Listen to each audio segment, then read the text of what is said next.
First off, what a fantastic ball game. The players on both teams, the way they competed in the game. I can't say enough about Indiana, Coach Allen and his staff, and what a great job that they did. And then you look at our guys. It took 60 minutes, but our guys continued to scratch and claw and just kept trying to find a way. And, we kind of changed some things during the game a little bit on both sides of the ball, just trying to find something that was working. And offensively, we got the drive going there in the fourth quarter. We scored there. We get the onside kick and punch it in 3 plays and kind of held on the rest of the way there. But if you look at the way the game went, we probably messed it up about as bad as you can for the middle 8, of the game. We get the ball with 3 minutes and 36 seconds to go in the second quarter. Got a third down there. We turned the ball over. Results in 3 points. Indiana gets the ball to start the second half. They convert several third downs there. We have them in a 2nd and 20. They make a good call. We don't play the screenplay correctly, and it turns into a 2nd and 1. And they just kept whether it was running the football or getting the ball out of the quarterback's hands. Lots of empty, lots of adjustments in the game, but they score there. Ty pops a return there. You think we're fixing to get a little momentum, and then we throw a pick 6. So there's 17 points that didn't go to the good guys, in that stretch there. So, but our kids kind of kept on fighting. Our coach has done a really nice job, and our fan base. All the orange was there. When the clock struck 0, that was there when the game started. And we can't say enough about our fan support and what they mean to everybody associated with this organization. Awesome prize football quest. Jeremy, does this game just not kind of epitomize this team, just the fight that it's had all year? And Eric, a year ago at this point, you're getting ready to play in the game down in San Antonio. These last 2 games, you've had such a huge impact. Just kind of talk about that growth. You want me to talk about it, or Eric? Both. Well, I think you're right. You really don't find out a whole lot about yourself or a team until you face adversity. And we faced a lot this year. A lot of it was self-inflicting, but still it is what it is. And, I really think the assistant coaches on our staff, because the men that they are and the character that they have, I really think the team kind of, took on their personalities, stayed the course, looked in the mirror and said, how can I improve? How can I be my best? Wasn't looking for excuses. We owned who we were, and worked hard to improve. And I think that's says a whole lot about our assistant coaches, everybody associated in our program, and the players on our team. No quitters on that team. Yeah, I agree with Coach Pruitt. What he said earlier in the season, he brought us all in after a game and said, we're going to turn it around after this. This is the last time we're going to turn it around, and we all bought in. And we said we're going to put on more steam. When we face adversity, we're going to put on more steam, and that's exactly what we did, and it's a great way to finish. Blake Tommeyer, Knoxville News Sentinel. Jeremy, why'd you decide to do the onside kick in that situation? And then Eric, can you take us through that play from your perspective? Well, I think there's 4 minutes and 34 seconds to go. We got 3 timeouts.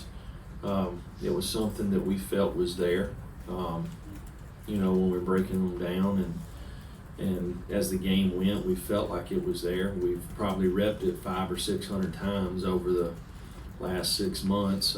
Had confidence in our players. So just felt like we needed to do it there. And Paxton, laid down a great kick. Eric, we got 3 guys that's going to block the 3 returners, and we got 2 guys getting the ball. And, Eric timed it right, and it was a great kick. So wasn't much they could do based off how they were aligned.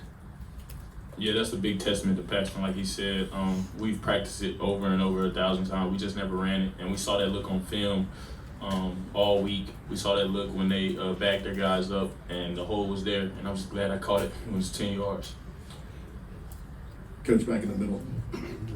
You talked about this game kind of reflecting what the season has been like for your team. What about for Jarrett on a personal level? You yank him in the third quarter, and he comes back to lead 2 touchdown drives in the final 7 minutes. Just what does that say about him to kind of reverse that mojo?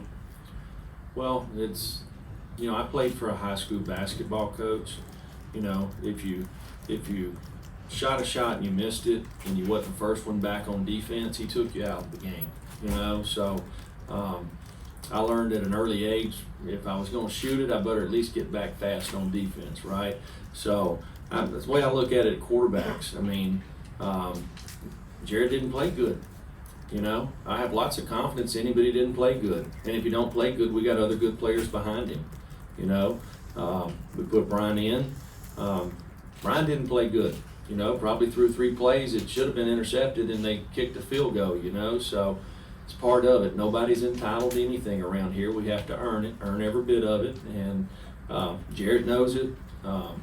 Brian knows it. Everybody that's associated with our program knows it. So it's a performance-based industry, and we got to perform. And Jared performed pretty good when he came back in there, and we needed him to. Clayton Freeman with Florida Times in for Eric.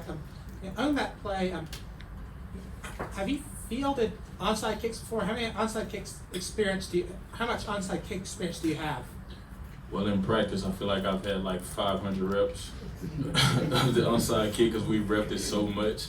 But I'm just glad that I caught it when it was 10 yards. Jeremy in the back here. Just kind of follow up on JG. When you decided to put him back into the game, did you have kind of a conversation with him about kind of wiping the clean slate?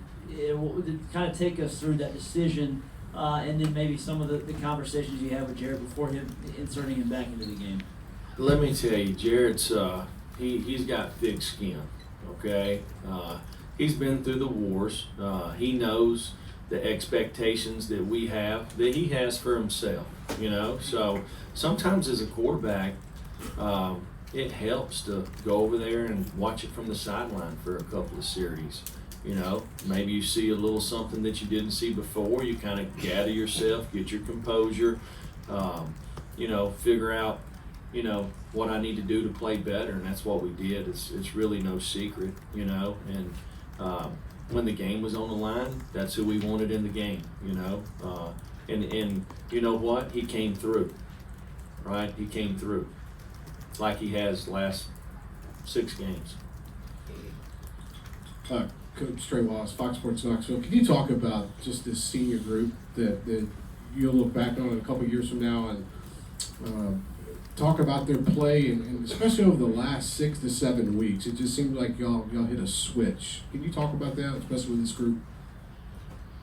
I think everybody that's been coming to the games, they see what kind of football players these guys are. These guys all had phenomenal years. What I like to say is what I think about them as people.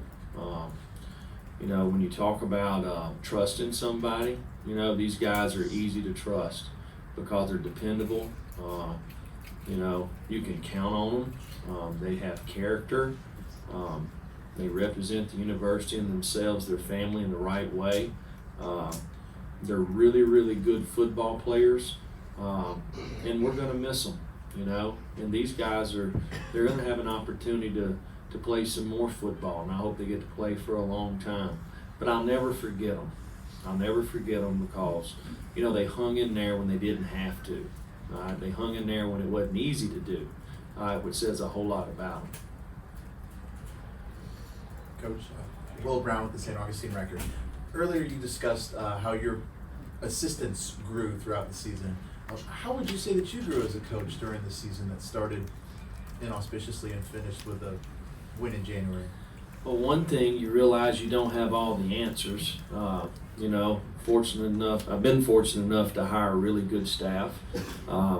you know, and using these guys. You know, there's lots of good coaches on our staff, you know, so probably delegating, letting these guys, you know, starting with, you know, defensively, letting Coach Ansley and Coach Rump, Coach Scher, Coach Rock kind of doing their thing on defense and kind of just helping them along the way, not butting in, letting Jim and T and those guys do it on offense. So, you know, offensively, I got a lot of really good plays to run after the play's over with. You know, so it's probably not a whole lot of fun to be on that headset, especially the first 3 quarters tonight. Coach Marshall Hughes, WATE. You got a freshman MVP here, and obviously a bowl game win. How much can a win like this, especially the way it ended, how much momentum does that take you into the offseason and into next season? You know, it's something for these guys that are coming back. The example that the seniors that are leaving here that they've set, most of those guys have graduated. If they hadn't graduated, they're going to graduate soon. You know, so first off, doing the right things, you know, academically, which is something that's important to everybody in our program. You know, but we're excited about the future of our program because of guys like Eric Gray. You know, you don't have to spend a whole lot of time with Eric Gray to figure out that he's made the right way. You know, he's got the right stuff inside of him. You see it out there on the field. Just hang around him a little bit off the field. You'll appreciate him that much more.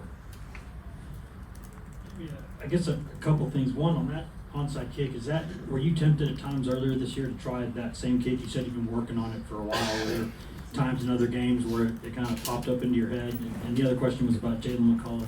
I know you haven't seen film yet, but it looked like he was kind of all over the place today, making plays. Well, I'm kind of a go for it guy. You know, I look at myself a little bit as a long shot. You know, it hadn't been that long ago. I was coaching high school ball, lining off the fields, washing the uniforms after the games and things like that. And, you know, now I'm the head coach at the University of Tennessee. And so, you know, you if it looks like it's there, you might as well take it. It's the way I look at it. So that's kind of the way we coach, you know, rather get them before they get us. You said he was all over the field.